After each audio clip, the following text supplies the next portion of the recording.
Now imagine this, आपको एक बहुत ही एडवांस मशीन दी जाती है जो कि ब्रेकडाउन से सेल्फ रिपेयर कर सकती है, कोई भी एनवायरनमेंट को अडेप्ट कर सकती है और बहुत ही एक्स्ट्रा ऑर्डिनरी काम करने की कैपेसिटी रखती है। बट इश्यू ये है कि अगर इसको ढंग से यूज ना किया जाए तो ये आपकी उम्मीद से जल्दी डिग्रेड भी हो जाती है। कुछ फेमिलियर साउंड करा? That machine is you. तो कैसे इस बॉडी को मास्टर करके इसको पीक परफॉर्मेंस पे रखना है, इस वीडियो को एंड तक देखें ताकि हम फिजिकल फिटनेस के सारे प्रिंसिपल्स को जान सकें। लास्ट वाला सबसे इंपॉर्टेंट है, तो वीडियो एंड तक जरूर देखें। अब फिटनेस एक बहुत वेग टर्म है, इसकी कोई फिक्स डेफिनेशन नहीं है, सबकी अपनी एक अलग डेफिनेशन है। किसी के लिए ज्यादा वेट उठा पाना फिटनेस है, किसी के लिए लंबी दूरी दौड़ पाना फिटनेस है, किसी के लिए डिफिकल्ट आसन कर पाना फिटनेस है। बट ये सिर्फ फिटनेस के कॉम्पोनेंट्स हैं। बेस्ट पार्ट ये है, आपके पास ओपन चॉइस है। In different spectrum of colour में से आप किस ब्लेंड को अचीव करना चाहते हो, ये आपकी चॉइस है। कितनी इंड्योरेंस, कितनी स्ट्रेंथ, कितनी फ्लेक्सिबिलिटी, इन सब के मिक्सचर से जो ब्लेंड बनेगा कलर का, वो आपकी मशीन का कलर होगा। आज जिस प्रिंसिपल्स की हम बात करने वाले हैं, ये हर स्पेक्ट्रम में काम करते हैं। इनको यूज करके चाहे आप अपने अनहेल्दी बॉडी को या इंजर्ड बॉडी को नॉर्मल हेल्दी स्टैंडर्ड्स तक लाना चाहते हैं, या फिर आप ऑलरेडी अटेन फिटनेस लेवल को और अपग्रेड करना चाहते हैं, या इनफैक्ट अनस्टॉपेबल बनना चाहते हैं, ये हर लेवल पे काम करता है।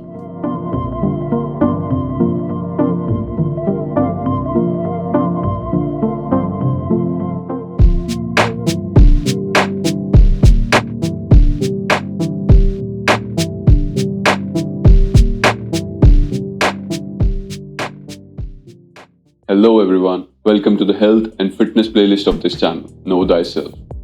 इस प्लेलिस्ट में हम बॉडी को किस तरह ऑप्टिमाइज करना है और इसको इसके मैक्सिमम पोटेंशियल तक ले जाया जा सकता है, ये जानने की कोशिश करेंगे।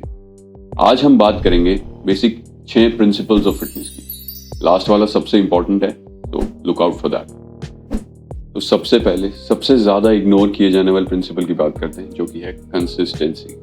सबसे बेस्ट वर्कआउट वही है जो आप सचमुच में करते हैं। साइंस भी इसको बैक करता है।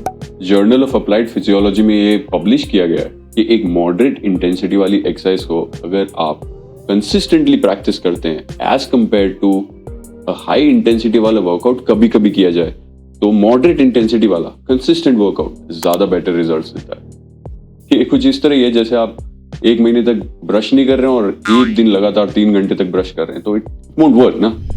एग्जैक्टली उसी तरह अपने एक मॉडरेट इंटेंसिटी वाले वर्कआउट को ही, चाहे भले वो योगा हो, चाहे रनिंग हो, चाहे वेट्स उठाना हो, कुछ भी, जस्ट डू इट कंसिस्टेंटली। आप कंसिस्टेंटली करेंगे तो फर्क पड़ेगा।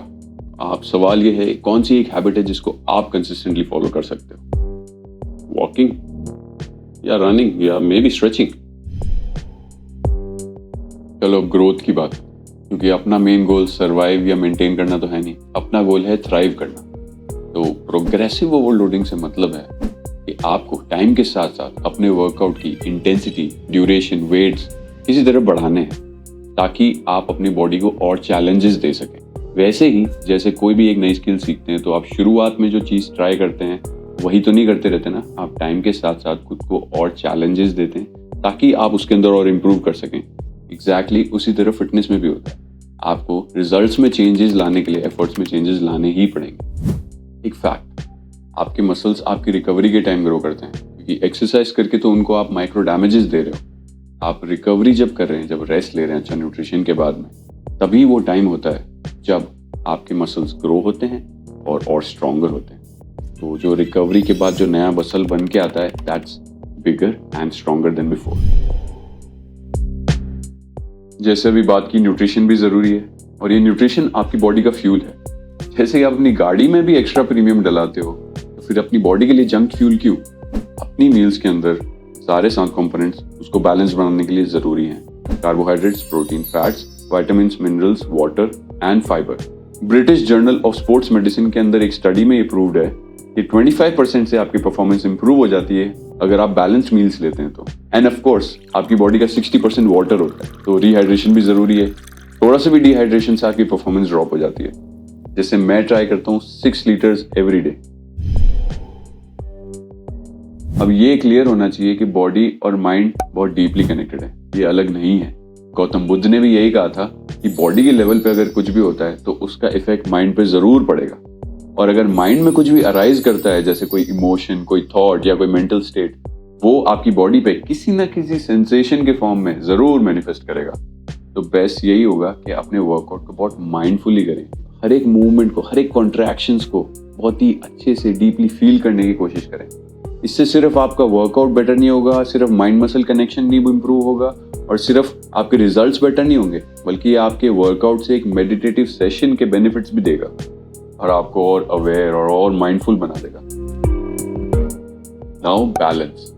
अब फिटनेस का मतलब सिर्फ ये नहीं है आप कितना वेट उठा सकते हो, कितना लंबा दौड़ सकते हो। ये सिर्फ 2 ही कंपोनेंट्स हैं। इसके अलावा और भी कंपोनेंट्स होते हैं। फ्लेक्सिबिलिटी होती है, बैलेंस होता है, कोऑर्डिनेशन होता है। इनको इग्नोर नहीं किया जा सकता। ये आपकी बॉडी का पोस्चर इंप्रूव करता है, एक कोऑर्डिनेशन लेके आता है, एक्टिवनेस बढ़ाता है और आपकी काइनेस्थेटिक अवेयरनेस बढ़ाता है। यानी कि आपकी बॉडी के जो पार्ट्स हैं उनकी पोजीशन और मूवमेंट्स के बारे में आपको ज्यादा अवेयर करता है।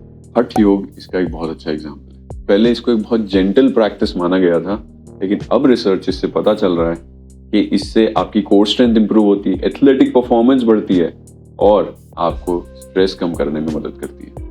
और जैसा कि हमने डिस्कस किया था, physical and mental aspects body के कनेक्टेड है, तो ये आपकी मेंटल फ्लेक्सिबिलिटी को भी इंप्रूव करेगा।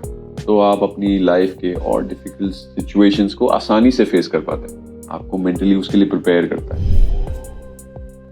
तो आप कंसिस्टेंट रहे, आपने ओवरलोडिंग भी की, आपने टाइम टू टाइम न्यूट्रिशन का भी अच्छा ध्यान रखा, आपने फ्लेक्सिबिलिटी पे भी वर्क करा और माइंड मसल कनेक्शन भी डेवलप करा।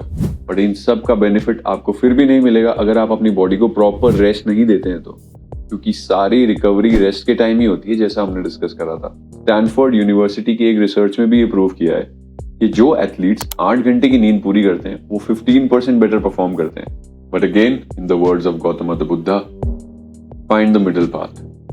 आपको इतना कम वर्कआउट भी नहीं करना है कि प्रॉपर स्टिमुलेशन भी ना हो और इतना ज्यादा भी नहीं करना है कि बर्नआउट हो जाए। Find the middle path, be balanced. तो फिजिकल कंसेप्ट्स की तो बात कर ली, बट ओवरऑल वेलबींग के लिए सारे एस्पेक्ट्स को टच करना जरूरी है, यानी फिजिकल, मेंटल, स्पिरिचुअल, तीनों। उनका क्या, वो किसी और वीडियो में, क्योंकि इससे ये वीडियो बहुत लंबा हो जाएगा। तो जाते जाते मैं ये कहना चाहूंगा कि फिटनेस एक जर्नी है to understand your body better.